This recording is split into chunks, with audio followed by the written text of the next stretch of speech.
Star Walker Studios presents Game Master's Journey, your multi-dimensional RPG podcast.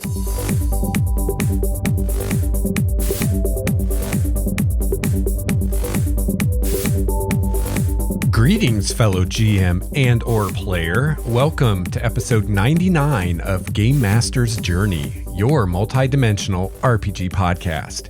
I'm your host, Lex Starwalker, and I'm transmitting to you today from the Obsidian Monolith somewhere outside time and space. So this is it. This is episode 99, the last episode of season 5 of the show, finale episode for season 5. I do apologize, episode's out a little late this week. I'm on vacation, so it's a little late. I have a very special episode for you today. Fan favorite of the show, John Marvin, is returning, and we're going to be talking about 13th Age, and specifically, we're going to be talking about a double handful of concepts, mechanics, and ideas that you can steal from 13th Age to use in your RPG of choice. Now, this is going to be especially easy to do for any flavor of D&D or any other D20 based fantasy role-playing game, but you can also use these things in just about any kind of role-playing game that you might be playing, and we're going to talk all about that. But before I get into that, before I get John on the comms here on the Obsidian Monolith, I want to talk to you real quickly about episode 100. So episode 100 will be the first episode of season 6 of the show, and it's also obviously my 100th episode. So I want to do something a little special for episode 100. So I am putting out a call to you, the listener, to get a hold of me and give me some feedback for the show, or give me some content for the show, or just wish me a happy 100th episode. Whatever you feel like doing. So you can do that in the form of an audio file, which would be awesome. So if you have the means to record yourself and send me an audio file, that would be super cool. And I would prefer, if you do that, that you send me a .wav, W-A-V file, and you can email that to me at gamemastersjourney@gmail.com. If you get a little long-winded and it's too big to send by email, just shoot me an email and we can work out another way for you to get that file toward me. However, if you don't have the means to record an audio file, that's okay. You can still participate by just sending me an email at gamemastersjourney@gmail.com, and I will read it on the show. And, this could be a lot of things. It could be a comment on a topic that we've discussed in a previous episode.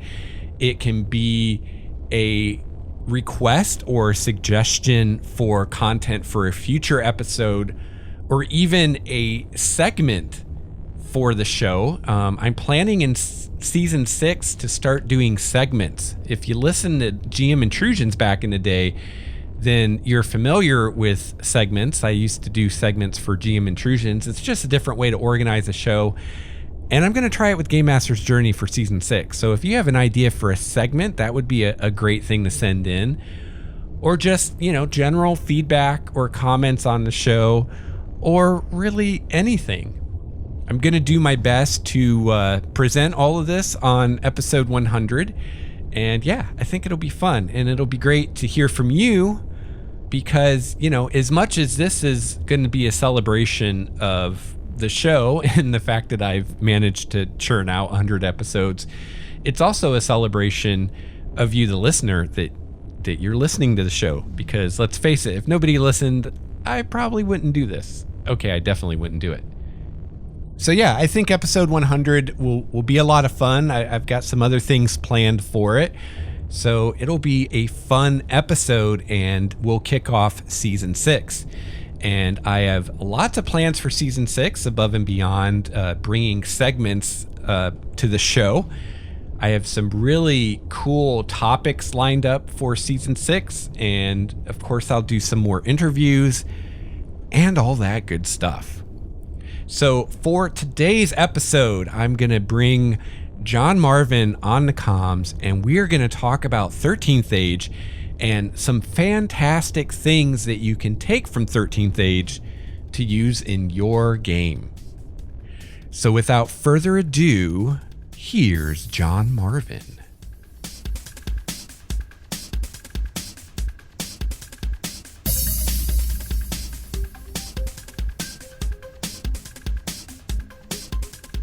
Congrats on your Kickstarter, man. Kicking ass and taking names. Oh, thanks. Yeah, it's going great. We're real excited. We've got some more really fun stretch goals I really want to hit because I want to write that stuff, Yeah. Yeah, it's going great. And it's been so fun to see the other side of a Kickstarter. I've backed over 80. And wow. I've never been on this side, so it's cool to see all the information that a Kickstarter gets about you. Oh, okay. Yes. So I get to know that 22.87% of people watch my video all the way through. It's really weird metric like that, I don't know why that's important, but I get to know it. I almost never watch Kickstarter videos. I know that they say they're really important and you have to have one, but I never watch them. Well, I obviously you're not the only one, and apparently my 22 point whatever is actually good. So, oh, wow. Yeah. Yeah. So, but again, like you said, people seem to feel that a video is important to be there. Yeah. They don't have to watch the darn thing. Right. Yeah, maybe that's it. It just looks better if it's there, even if people don't watch it. Looks like you're a pro that way. I'm totally a pro. It was actually fun making it and playing with Adobe Premiere and putting the little, effects on and the art fades, all that good stuff. I'm gonna have to check it out now if you did all that kind of production with it. Oh yeah, well, just like zoom around and find where like I do moving art and stuff like that. Cool. Wow. The talking Fancy. head thing. Blah. You see me as a talking head all the time. Yeah, nothing right. new. Yeah, I've been speaking of that, I've been having a blast having you in the Ravenloft game. That is so much fun. I'm really enjoying it, and I get to be a bard for the first time, and that whole world is really cool. I really do not feel like I'm being railroaded at all. Oh, good. Even if you are railroading me, you're doing it so well, I don't notice it. Well, the railroad is if you try to leave the house, like the mists just try to kill you, and you have to go back in. Well, we never tried that. So yeah, but that's kind of, I think, there for people that were running it before they actually had Curse of Strahd. So I think at this point, since I have the book, if you guys tried to leave, I would just let you leave and go do something else. But yeah, that was probably it. It was well, we don't have anything out there, so you can't go out. Yeah, the railroad was really at the beginning because like the mists pull you in, and then they're like, you find the road. Fine. And they're like, whichever direction they go on the road, it doesn't matter. They end up in Barovia. That's what I figured, but yeah. And we sat around discussing which direction to go. Yeah. So yeah, it's a lot of fun, and I'm really excited about doing some 5e products, but right now I'm excited about this 13th Age product. Yeah, that's on Kickstarter, and part of it is I'm trying to teach people how to steal aspects of 13th Age into their own D20 game, and which would make my Kickstarter useful even if you're not playing 13th Age. Yeah, totally, absolutely. So I'm all about stealing. Yeah, well, that's what all creative types do, is just steal ideas from everywhere. But I mean, I've read that there's only 6 plots in the world. Right. Yeah. We love telling stories, but they're the same. But we love listening to them. We love telling them. Yep. So yeah, you're here today, and this was totally your idea, and I think it's a great idea. about how to steal things from 13th Age to use in other games. Yep, that's it. We're all about stealing. Yeah. Thought I'd just do a little for people that have never heard of 13th Age. What is it? It's a D20 game. It's got a lot of storytelling mechanics, and we're going to talk about some of them, not all of them. We're just going to skim the surface for the big things. And it's got fast, fun-moving D20 combat, and it has owlbears that tear player characters' limbs off. Nice. Gotta love the owlbear. I know. Whenever they hit, they take your limb off, and so the people love the owlbear. Awesome. The owlbear is kind of the mascot for 13th Age. So 13th Age was put together by two guys, Rob Heinsu and Jonathan Tweet. Rob was the lead designer for 4th edition, and Jonathan Tweet was the lead designer for 3rd edition. Nice. And neither of them actually played the games they wrote. Wizards of the Coast had certain ideas about how the game should go that they had to conform to, but when they sat down at their own table, they didn't play that way. Right. And so they took the way they played and created 13th Age. It's basically a codified version of their home rules. Nice. There's no battle mat, which is, if everybody here that's been playing 3rd edition on, the battle mat is so important. Right. Well, yeah. They never used it. The lead designers didn't use it.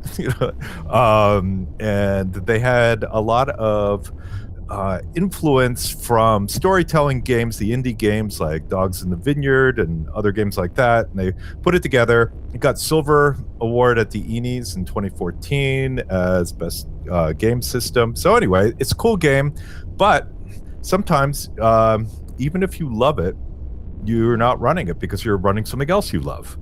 Sure. So that's what I wanted to talk about, what you can steal from it and put it in another game that you love.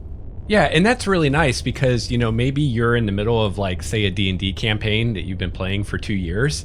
So you don't want to just like, hey, guys, we're totally scrapping everything we've done, or we're going to change systems. Yeah. But you're like reading 13th Age and you're like, wow, this is really cool. I wish we could do this. Yeah.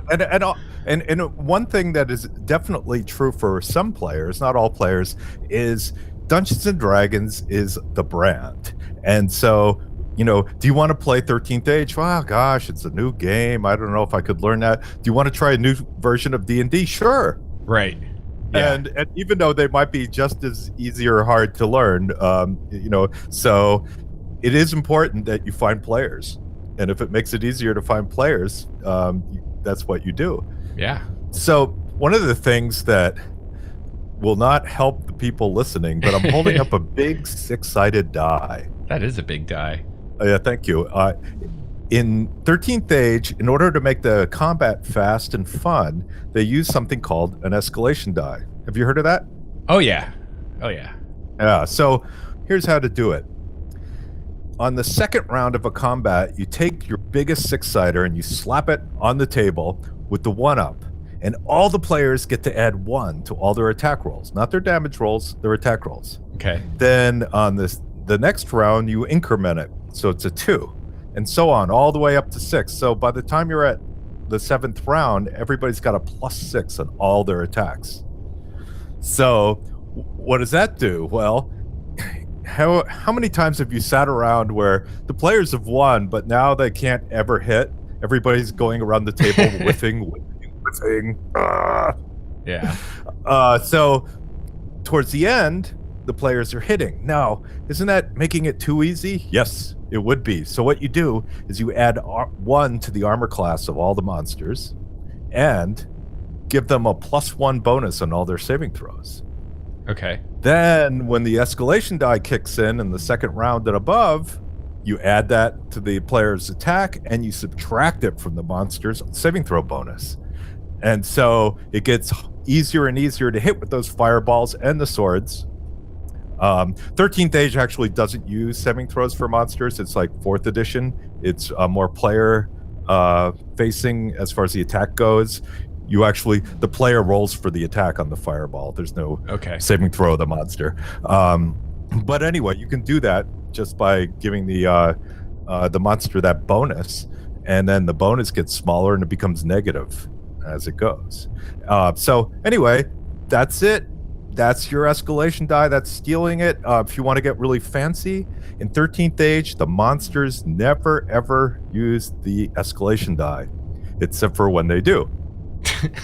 And when they do, is all the monsters you wish never had it, like devils and demons and dragons, all the cool kick-ass boss monsters, they get special powers that use the escalation die. So you could just say, all my dragons and demons and devils get to use it. Okay. So, if you want to get super fancy, there you go. And that way, the dragons and demons and all those are more scary. So that's the escalation die. Now, I have a question about that. I can definitely see how it would speed up combats in that, like, you're probably not going to have many combats that go beyond that 6th round. Yeah, usually they don't go beyond 4. Okay. Doesn't it kind of skew it towards the players, though? They're getting all these bonuses to hit? It does. It does, especially towards the end. So the first round, the players are actually at a disadvantage because we've given the monsters +1 armor class and +1 saving throws. Okay. And what I like to do is when I'm stealing this, like in 5th edition, if there's a special attack the creature does, I'll just use it first round. So the monster's harder to hit, and I'm like blasting, with the dragon breath or whatever else. Yeah. And that way, it scares the players because they're missing, and the monsters hit. The monsters really on top of them. It starts off with the players at a small disadvantage, and then the second round is even because you basically negated that +1 the monsters have. Right. And third round and you don't go over 6, the players do have an advantage. And if you're putting together a combat that's going to be so tough the players might have to run from, you might want to beef it up a bit. Because of that player advantage, or better yet, you use the monsters and you give them the escalation die as well. Cool. Now, is there any kind of in-world reflection of the escalation die? As far as the story goes, it could be player characters are becoming more confident. They're learning what the foes, say you're fighting some trolls. Oh, these trolls fight like this, and they start to learn their weaknesses. Okay. Or their morale is increasing. Or on the other hand, maybe they're just getting more desperate and they're just hitting harder because they know their backs are against the wall and they're going to die if they don't prevail. So there's a number of ways you can describe it in the story as a game master. That way, and I use all those different ways. If the players are like, if I'm smashing the crap out of them, which I like to do in the first round, it's often the desperation. You guys are so desperate. You're starting to figure out what's going on because if you don't, this is it. Right. And so that's kind of like how the mechanics are simple, and that's how you put it in the story. Yeah, because the reason I asked is that I had the idea it'd be fun, especially with monsters that have, like in 5th edition, have legendary actions, is to give them legendary actions that interact with that escalation die. Like maybe this monster can freeze the escalation die for a round or two, or even turn it back one. But then you kind of need some kind of story, like what is really happening when the monster does that? Right. And the you could have, like, if you get all the way to 6, the legendary power resets itself and could be used again. Yeah, that'd be cool. So that it's an incentive for those players not to let it get that high. So you can use it as a ticking clock. Yeah. So I wanted to talk about something you can. This is we were talking about story-based mechanics. This is something that you could steal for any game. Cool. Numenera, 5e, and any role-playing game. And it's called the one unique thing. Yeah, this is a good one. You know this one, right? Vaguely, yeah. Okay, so it's part of character creation, and every player gets to make up one unique thing, and it becomes true. The only rule is it can't affect combat. Okay. So examples. I am the only elf with demon eyes. What does that mean? We don't know yet. It'll come out in the campaign. And so, maybe when you're role playing and you're conversing instead of fighting with the demon, that might come out. Maybe that's your mom. Or I'm the dwarf king's bastard daughter. Now, that could be plus or minus, but depending on which dwarf you're talking to. If you're talking to the dwarf queen, probably doesn't want to know about bastard daughters. So that might be a minus. But in other places, hey, you're half royalty, you might get a little bonus. Or I used to be a dragon, but I got turned into a gnome as punishment. Cool. So that's your story. It's your story. And the one unique thing, it's all about role playing. And so the game master actually learned something about their own world. Like if the one unique thing is I escaped from a circus in hell, well, you probably didn't know you had a circus in hell. Right. Once the player just says that's my one unique thing, you make a note of that. And every once in a while, you can refer to the circus of hell and and bring it into your game. So it helps not only for you to create stories, it helps the player. You're together, you're doing shared world building. And so that's called the one unique thing. There's no real mechanics to it. Cool. It's part of your background and it should come out. What I do is every game session, I try to at least mention or bring up a unique thing. Okay. Like I have a player who's always hallucinating, or her character actually. And she used to be able to let other people, she used to be able to project those hallucinations and other people around her would be drawn into them, and she's lost that power. Oh. And so we're always talking about that, and it keeps coming up. So easy to steal, put it in any game. It helps. It's another story thing. Backgrounds. Here's another story mechanic. Backgrounds are just like in the one unique thing. They're a little smaller, but they're what you did before you were an adventurer, and you make them up. And it's not like I'm a climber.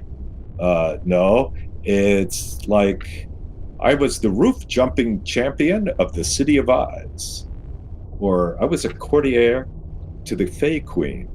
I was the brewmaster to the dancing dwarves. And you just make this stuff up, and usually you tend to make 3 of those up, and they come into play. There's 2 ways to steal this: the easy and the big way.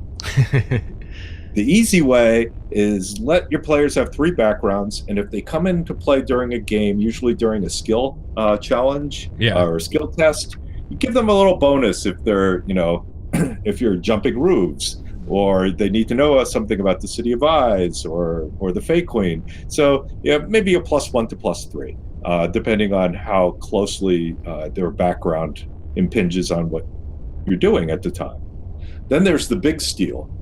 The big steal is you throw away your skill system and you replace it with backgrounds. And how you do this is you give everybody 8 points to spend on backgrounds. They can't do more than 4 in a single background, and they get to add their level to their skill. So if they put 4 in and their 4th level, they're going to have a +8 on anything to dealing with brewmastering to the dancing dwarves. So that could be, that might help when dealing with dwarves, might help when finding if there's beer is poisoned, any kind of thing like that. So this is a bigger steal. You might find this a little too awkward, because in a lot of games, especially if you're running prepared adventures, all those skills are assumed to come in. And so if you throw out all those skills, you may have more work for yourself as a GM, so you might want to do the easy steal. Yeah. But up to you. Yeah, cool. Yeah, they have, for 5th edition, they have an alternate thing for skills in the DMG that's kind of similar, where instead of saying, oh, this background gives me proficiency in these 2 skills or whatever, instead, anytime you do something that's relevant to your background, you're considered proficient in whatever you're doing. Right. So for that system, that'd be an easy way to do it. Is it's like, oh, you just get your proficiency bonus, whatever that is, if it applies. Yeah. Yeah. Use your proficiency bonus for 5e. That's a great idea. I'm stealing that steal. But your idea with the like adding your level as a bonus, that would probably work better for like 3rd edition or like Pathfinder, Right. where you have more like bonuses and stuff. Yeah, that's pretty cool. And I know not everybody's a fan of having like these specific skills, you know, and I get to pick 5 skills or whatever. It's a lot easier to say, oh, well, I was a trapeze artist, so anytime something relevant to that comes into play, then I get some kind of advantage. Yeah, and so usually you make up a little story about like where you were a trapeze artist, and that way you can like, you know, maybe if you were, you know, if you're playing in Eberron, you know, I was a trapeze artist in Sharn, and then that way if you like need lore about Sharn, you could still use your trapeze artist to get it. So it's a fun way to do skills, and that's the way 13th Age does it. They don't have skills, they just have the backgrounds. Right. And so it's up to you if you want to go all the way or part way. And I like the idea that you had with the, you know, use the proficiency bonus for 5e. Yeah, one thing I like about it is it gives you a little more wiggle room, and you can be a little more creative, where like in 5th edition, it's like you either have the survival skill or you don't. But with the background thing, you could make an argument for how a certain background could apply in a situation, even if it doesn't immediately seem like it would. Right. You know, like you were saying with the trapeze artist from Sharn, you could say, well, I was in Sharn for a long time, so I know about Sharn. Exactly. Yeah. So yeah, you try to make them a little, you know, you put maybe a time and a place, and that can help. Yeah. Another thing I wanted to talk about, what's obvious when you're talking about different D20 games, is you could steal monsters from games. Okay. And this is actually pretty hard. So I'm going to explain why you probably don't want to do that. 13th Age monsters, in 13th Age, they produce great, fun, fast combats. They're easy to run. You never have to worry about, have I used my 3rd breath weapon, keeping track of if you have a bunch of dragons, because their special abilities go off on the dice you rolled. So if you roll an attack dice on a dragon and you roll 16 or better, boom, the fire breath goes off or the lightning goes off. Okay. So that's fun. That's great. Yeah. But they're very different. 13th Age doesn't have saving throws. There's no grid. There's all these abilities that, depending on the game you're playing, it might make it hard to bring these in. 13th Age is also a 10 level system. You only go up to 10th. There's kind of like Numenera or the Cypher system, you get little incremental advances before you level. Okay. So it doesn't actually feel like you're losing anything, right. But you'd have to scale everything. I think they're cool, but you might want to just take their names. Their names are, instead of saying I'm using an attack, like the gelatinous cube doesn't just, you know, I'm making an attack. No, it makes a schluppenschlorp. Yeah. And then it does a spasm, and then it does an engulf and dissolve. And so you could just like take some of the description and fun names and steal those. But I wanted to look at, you know, the things that you could steal easily and the things that are probably too much work. Yeah. One way you could do it is maybe, like, say you're running, like Numenera, it'd be super easy to steal monsters because you just give them a level and you're done. But like something like D&D, you could maybe say, well, I want to use this monster from 13th Age, so find something in D&D that's similar and then just kind of reskin it. Yeah, they're great for reskinning because they have all this great, you know, schlurp and schlorps. And, yeah, nothing has like an attack. There's like brutal attacks, and, you know, everything has a fun name. And I always like call that out during the game. You know, it's time for engulf and dissolve. No, I don't want to be engulfed and dissolved. That does not sound good. No, everything sounds horrible, which is great, and it's part of the fun. The only game that I think would be easy to do would be if you are still playing 4th edition. It's close enough. Like if you could just double the level So a fourth level 13th age would be an eighth level fourth edition, Okay. and ignore all the playing around with squares. Yeah. Because 13th age is a range band system. You're close, or it's like Numenera. It's like you're short range or your long range. That's it. Here's something that you can steal, and as you know, I steal all the time. Mooks.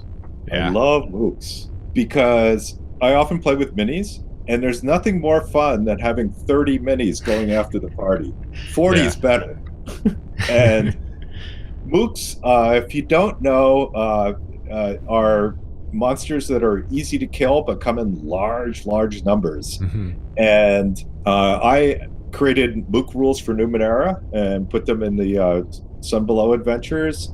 And for the 13th age, it's very easy to steal for any D20. 13th age uses a hit point pool mook, where for every n points of damage you do, you kill one mook. So if you're like those ravens we were fighting, the swarm rules, very similar to mook rules. Okay. You know, we shot with a bow and somehow we got more than one raven. Same thing. You know, if you've got goblin mooks, for every 5 points, you kill one. So what you do is you take the monster from your monster manual for whatever game you're playing, and then take the hit points and divide it by 5. Okay. You know, so if they were 25 hit point monsters, now they're 5 hit point monsters. And so for every 5 points a player does, they kill one of the mooks. Cool. And they only do half for 3/4 of the damage. But if you don't take them out, it'll add up. Right. You know, for example, goblin scum are mooks. So you get to name them things like scum too. So that's fun.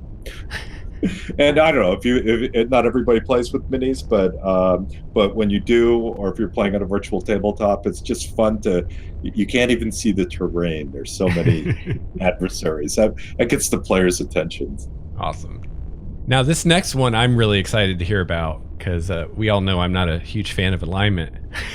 Yeah, actually, because of one of your podcasts, you know, I really wanted to put this in. It's not like 13th Age invented a world without alignment, but that's something that it has, and you can steal this, and you might want to do it because it makes your world cooler and scarier. Nobody walks around being the same alignment all day long. Right. Yes. It was an interesting shorthand, but it also makes law and chaos just as important as good and evil. Right. And the fact that I'm more random or I'm more predictable is probably not as important as I'm a murderer or I'm saving people. Right. I mean, that's real important. And, you know, a lot of that came from the Michael Moorcock's Elric books, where they had gods of law and gods of chaos. And everybody was very excited about them at the time that D&D started. But it just doesn't do it for me anyway. Yeah, in those it was more, I mean, it wasn't so much law versus chaos, it was more civilization versus not civilized, like, you know. Yes. Which is kind of in a way good and evil, I guess, sort of. Yeah.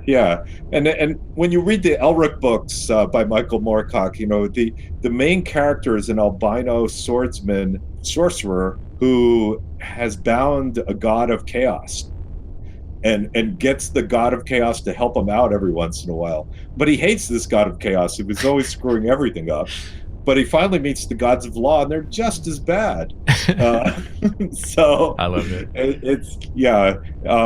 They were fun books, but as the game system, I mean, think of Game of Thrones. Yeah. You know, you have all this great dimension to the characters. You know, Jaime Lannister is the worst person in the world if you saw the first episode. Right. I don't think it's a big spoiler anymore to say he throws a child out of a tower window in the first episode. Yeah. But later, he becomes the coolest guy. Wait a minute, you can't do that if everybody's like stuck in an alignment slot. Right, exactly. And in the 13th Age, the world centers around the Dragon Empire, which is if you use their core world, which is a human-centric empire. It's run by an emperor, and he tries to keep everybody safe in a world of monsters, and sounds pretty good. But one of his cities is run by the leader of the Blue Dragons, and he's not good at all. And it's a city of horrible monsters. And that's part of the good empire. Wait, what? And so you get to have all these shades of gray. Basically, everybody's made a deal to stay in power, and some of those deals aren't pretty. Yeah. So, like in my world, I have a human barony run by a vampire clan. Cool. And some of the peasants say, hey, the vampires, sure, they're awful, horrible monsters, but so are the human nobles. Yeah. And then their subjects say, as they get their blood drunken up. But, Nice. What could you do? So I don't know. I listened to your podcast about alignment, and I got very excited by it because it struck a chord with me. When I run 5e, I totally ignore the alignment. Yeah, I pretty much do too. Remember in the early Ravenlofts back in like AD&D, like they had to change everything because alignment screwed it all up. Yeah. Otherwise, you could do detect evil all day long, right? And all of a sudden, no mystery. Yep. So they're like, in Ravenloft, that just doesn't work. If you only want to have combat, never talk to somebody, then you can put detect evil in a game, because that way you know that, it's okay to kill pretty much everybody I meet. Right. Yeah. Totally. I don't know. We should put a link to your podcast about alignment at the bottom of this. Yeah, and it leads to all these things like, every orc is evil. So if we encounter orcs, we don't need to talk to them. We don't need to figure out what they're about. We can just kill them indiscriminately and sleep well at night and still consider ourselves lawful good and paragons of virtue and all this stuff. And you can play that way, and it's very kind of like grade school kind of way of looking at things, but I prefer much more nuance, and like you're saying, like Game of Thrones, where people aren't all good, they're not all bad, and sometimes it's hard to say. Like Jaime Lannister is a perfect example. Is he a good guy? Is he a bad guy? It's like, well, what scene are we talking about? Exactly. And how close is Cersei? Right. Yes. So I totally want to avoid the alignment trap. But if you love it, I never want to tell somebody they're having fun the wrong way. But this is just one thing you can steal from not just this game. A lot of games don't have alignment. In fact, probably most games don't have alignment. Right. Yeah, totally. I think just D&D. Seems like it. I don't know. Or Call of Cthulhu does not have alignment. just insanity. Right. How sane are you? That's what matters. Right. Usually not very. Before I get to the last one, which is icons, which actually impacts my Kickstarter, I would just wanted to brief mention, we should probably find the time you interviewed me where we talked about montages and put a link to that, because we don't want to rehash that, but we talked about that. That's another thing to steal, and you can hear about it somewhere else. And just quickly on that topic, I ran Tyranny of Dragons, and there's this infamous, horrible chapter in that campaign where everybody's on a caravan. And when I first read it, I was like, oh, this looks so boring and terrible. I don't want to do this. But against my better judgment, I did it anyway. And the players hated it. It was so bad. And a montage would have been an ideal way to handle that. I could have accomplished everything that was trying to accomplish without wasting like 2 or 3 gaming sessions and boring the players to tears. Yes, I still hear Nathan complaining about that. Yeah. But a year later. Yeah, it was pretty bad. And it's pretty widely regarded as the weak point of that campaign. We're not the only ones complaining about it.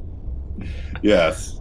So when you want to have interesting things happen, not get bogged down, a montage is perfect. And we'll put a link in the show notes for that. Well, I got one for you, John, before we go to the last thing on your list. Yeah. You mentioned the range bands, and Numenera uses a similar system. The Star Wars games use a similar system. And I'm not sure how it works in like 13th Age, but usually you have like you're engaged where you're in melee, and then there's like short range and long range, and then there might be like an extreme range beyond that. They don't bother with the extreme. Okay. So it's just 2 ranges, and you're engaged or not. And if you're not engaged and a monster like charges trying to get to somebody, you can say, I'm intercepting. Yeah. And there are some classes that allow you to, you're a super interceptor. You can disengage from one combat and intercept over on the other side to protect the squishies in the back. And that's pretty easy to use. Right. It's like if you're engaged, you're a melee. You can use melee attacks, and otherwise you can't. It usually, I think in most games, like in one move, you can go from like engage from short range or from short range to long range. Yep. And that's it. You don't have to count squares. That's exactly how it works in 13th Age. It's so similar to Numenera that it's like if you've learned one, you know the other one. Yeah, and I know in D&D, like the sticking point for someone might be like, well, spells have ranges and feet. But if you look at the spell ranges, they can pretty much be broken down into either a touch spell, a close range spell, or a long range spell. Exactly. Yes. So all those other like ranges or what do they call it? False precision. False precision. Yes. So yes, and like last 13th Age game we had, the players were all riding dragons, and so I just got some battle mats, and I said, "You're flying over the countryside. You're on bronze dragons, except for you. You're on a gelatinous dragon." But they fit her character better, and I got to make up a gelatinous dragon, so that was fun. But they were fighting very big blue dragons, and I just said, "Oh, look at the creases in these piezo battle mats I put out. If you're within 2 creases, you're in short range." Sweet, nice. And we didn't really care, too much about that. Yeah, and that it's really nice for theater of the mind. Yes. To just simplify it to 3 different ranges, and that's it. Right. Yeah. Yes. And when we do engage, we usually touch spaces on the minis if we're using minis at night. Okay. But yes, I'm a fan of range bands.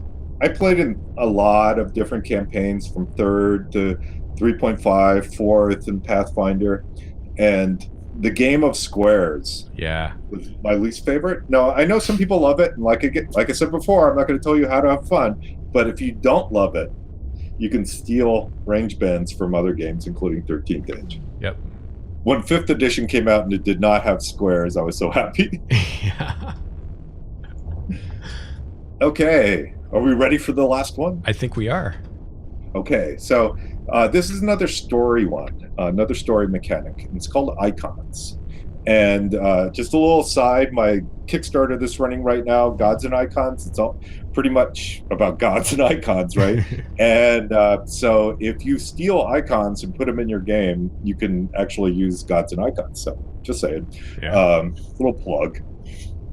Okay, so what is an icon and why do you want to steal it? This is to tie your player characters to your world, to let them shape the story of your campaign and give you some surprises as you try to improv the results of icon relationship die rolls. So this is a big one. This takes work, but it's not going to force you to change your game. It's just an addition. So have you ever played in a game where you never met anybody more important than the guy at the bar giving you the quest? Oh, yeah. Or another kind of campaign where you hear about Elminster and all these great people, but you never meet them, and they must be important, but they have no impact on your game either. Right. So Icons kind of solves both of those problems because they tie everybody. What happens during character creation, you create 3 relationships with some of the icons, so you could do it with 3 different icons, or you could double up on one, and your relationship could be positive, where you're a follower or friendly to this icon. And an icon is an important person, like an Elminster. It could be the queen of the Fae. All the elves and Fae creatures, do whatever she says. And so maybe you're a dwarf and you don't like her at all. You can have a negative relationship, or you can have a conflicted, which is, we get on sometimes, and other times, well, yeah, there's some problems. Like the player who might have picked the one unique background of being the Dwarf King's bastard daughter might have a conflicted relationship with the Dwarf King. Okay. Yes, they get on, but she's not allowed to go to all the court functions. So anyway, you have these connections to them. Now, it would be a really boring game if the icons come in and fight the monsters for you or something. So that never happens. What happens is when you're at early levels, you probably never even meet the icons, but you meet their minions. Okay. And their minions can give you aid. And how do you know if they give you aid? At the beginning of every session, this is how we do it in 13th Age, is you roll 6-sided dice for every relationship. So if you got 3 relationships, you roll 3 6-sided dice. If you got a 5 or a 6, the icon relationship comes into play. And a 6 is easy. The icon gives you a favor. Okay. Helps you out somehow. Maybe a bonus here. Maybe tells you where to find a magic item. Maybe says, before you go out, why don't you bring this healing potion along with you? But you don't, it's not the icon itself. It's not the Queen of the Fae. Some elf comes up if you're in town. Or if you're in the middle of a dungeon, it could just be a glowing light that speaks in the corner and teleports in that healing potion, or tells you where to find that magic item, or gives you a clue that says, hey, there's a fight coming up and it's going to be tough, but here's some tactics that'll work. And that way, instead of the escalation die starting at 0, you started at 1 the first round. Gives you an advantage somehow. And that way, you remember, if you're a player, you're going to, hey, that Queen of the Fae, she helps out a lot. I like her, or I hate her, because she's always, and so if you choose to have a negative relationship, you are kind of telling the game master, this is what I want to fight.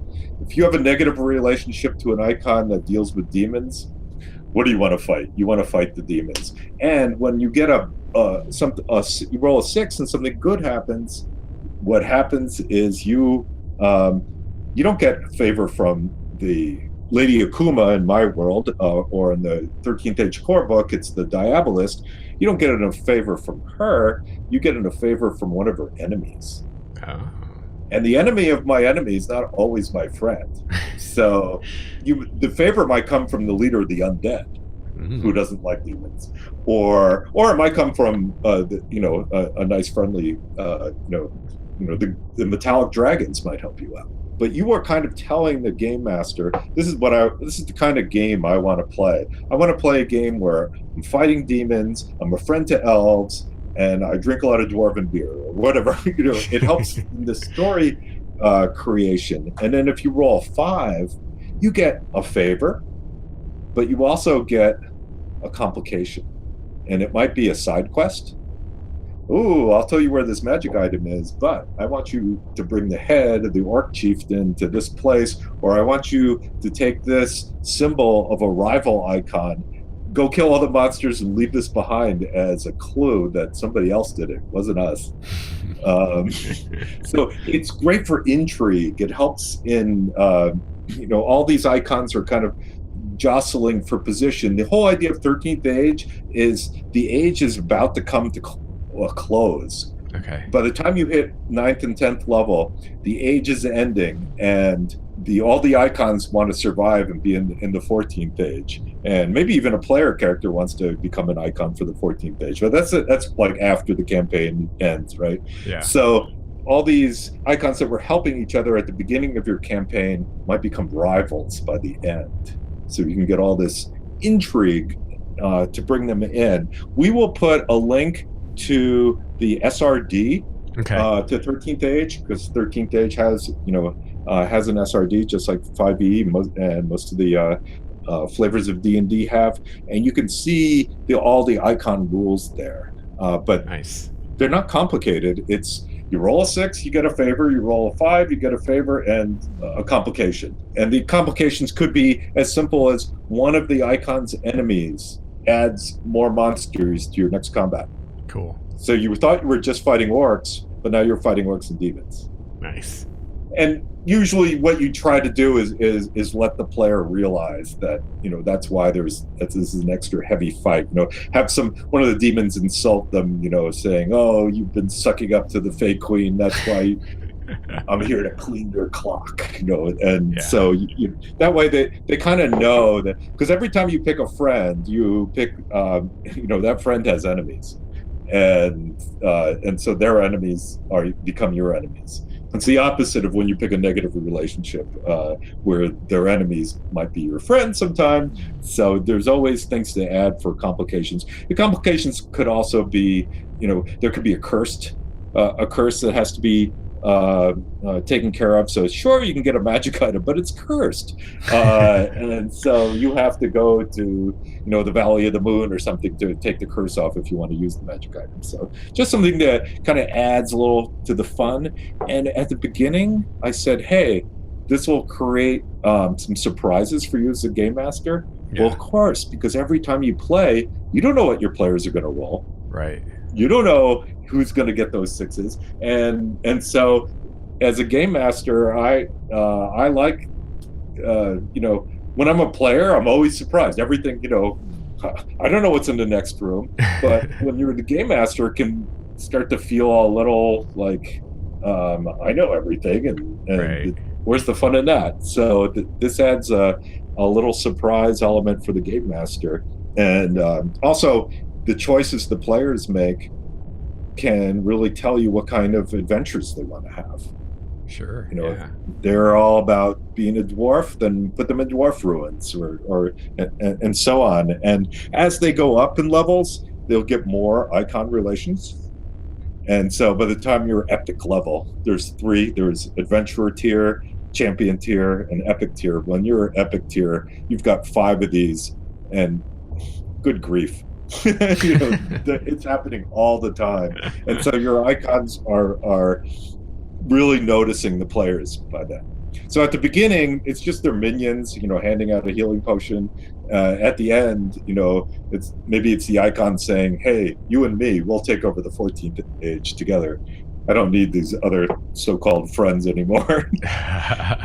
And so anyway, that's what an icon does. And my thing, my Kickstarter right now gives you all sorts of suggestions, because sometimes improv is easy and sometimes it isn't, and so it's nice to have some suggestions to fall back on. And so you'll find that in Gods and Icons, which is what I'm doing right now. Cool. So those are the big things. There's other things you can steal. I mean, I didn't even think I was going to talk about range bands, but we ended up talking about range bands today. There's all sorts of other rules. It's a fun read. It's a good system. It was built out of homebrew systems. Like I said at the beginning, this is what the lead designers who actually didn't play.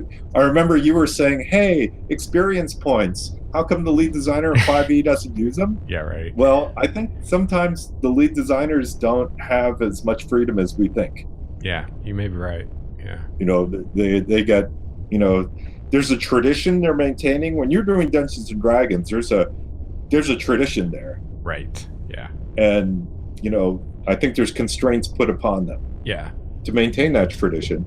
And sometimes they try to break the tradition and it doesn't work, or it works, but they can't publish it. So yeah, I really believe that's why alignment and the whole encounter-based XP thing is even part of 5th edition, is just because there's so many old gamers that want it. Yes. Because if you look like alignment, there's really, other than some magic items, there's really no mechanical impact of it anymore. Like, there is no detect evil spell anymore. You can't do that anymore. Yeah, I agree. But it's like they left it in for the grognards that want it. But right. Yeah, you definitely get this feel like they didn't really want it to be there anymore. So. Yeah. So it's not in experience points are not in 13th age. Treasure's hardly in 13th age. Really? You can actually totally abstract the treasure and just say, "Oh, you're so rich that you buy 5 potions of your choice," and you don't even tell them how much they cost. It's very abstract. It's like nobody's going to be buying a magic sword in 13th age. You have to find it. I mean, You might get it through an icon relationship roll. They tell you where it is in the dungeon, but there's not a lot of accounting. Who wants to play an accounting game? I don't know. Somebody does. Some people do, yeah. Yeah, and again, that's what they're having fun. They're playing it right. I've actually had the players where they go into dungeon and they want to strip every piece of gold filigree off of every engraving and melt it down. And yeah, there are some people that get into that. It's not really my cup of tea, but right. And so so if you're stealing stuff from 13th Age, you probably want to put more story focused things in your game. Yeah. And that's what it's good for. But if you don't want that, well, maybe you just look at the escalation die. Yeah. And the more kind of story focused something is, and the less mechanical, the kind of wider range of games you can use it in. Right. Because there's no real mechanics, so it's really easy to just stick it in. Yeah, anything. One unique thing works in any. Right. Yeah. I don't know if you put it in Call of Cthulhu, but it'd have to be a bad thing. Yeah. One law. Yeah. One unique doom. Yeah. My unique thing is I die so fast, I die before everybody else. Yeah. Cool. Well, I'm really glad we did this, because that's one thing I really like about RPGs and exposing yourself to different ones is, even if you're like, oh, I'm never going to play this particular game, you can still take things from it to use in other games. Right. Which is really cool. Yeah. Well, speaking of Cthulhu, look at how many games have Cthulhu monsters? Shoggoths. Yeah. During D&D, they're everywhere. Yep. Yeah. It's monsters, just the monster concepts, not the monster mechanics. Are fun to steal. Yeah. Absolutely. Good stuff. Yeah.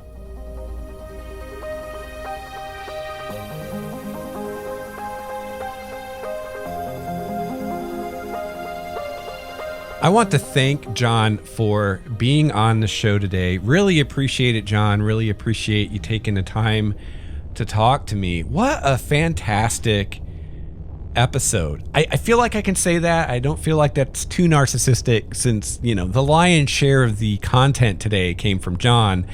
And what great stuff.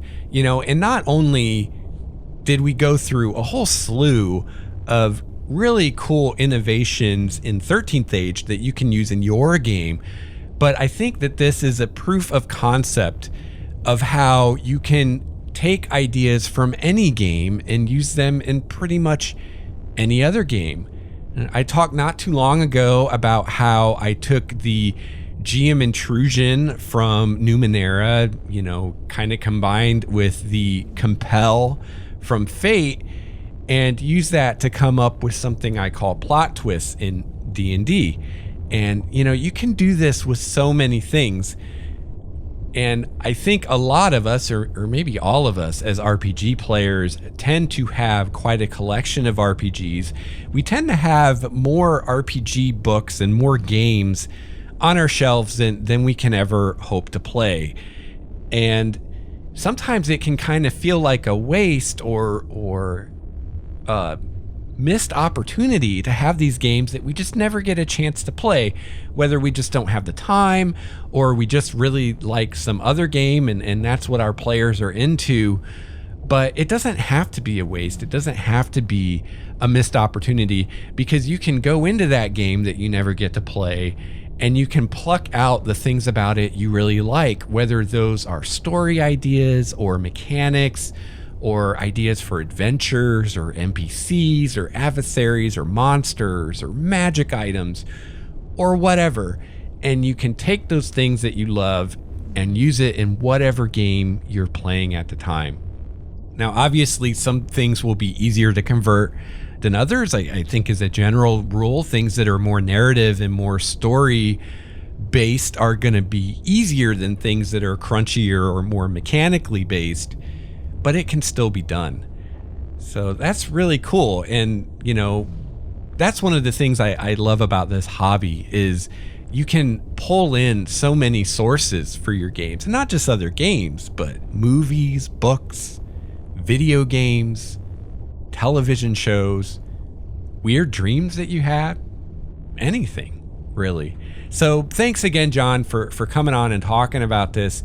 And I'd love to hear from you, listener, what you thought of this episode, what you think of some of these various things from 13th Age that we can use in our games, things like the escalation die, one unique thing, backgrounds, monsters, mooks, a world without alignment, montages, range bands, icons, and even fronts, which I guess we didn't talk about. But I am going to link in the show notes, in addition to all the other links we discussed during the interview, I'm going to link some episode that I've done in the past about fronts, which is another great idea that you can use in your game. And I believe the term fronts comes from Dungeon World, but this wasn't something that the writers of Dungeon World came up with. This is a literary device that's been used forever by different names, and it's something that works very well in RPGs. And so definitely go check out the show notes at starwalkerstudios.com. You can find all these links. You can find more information about all this stuff.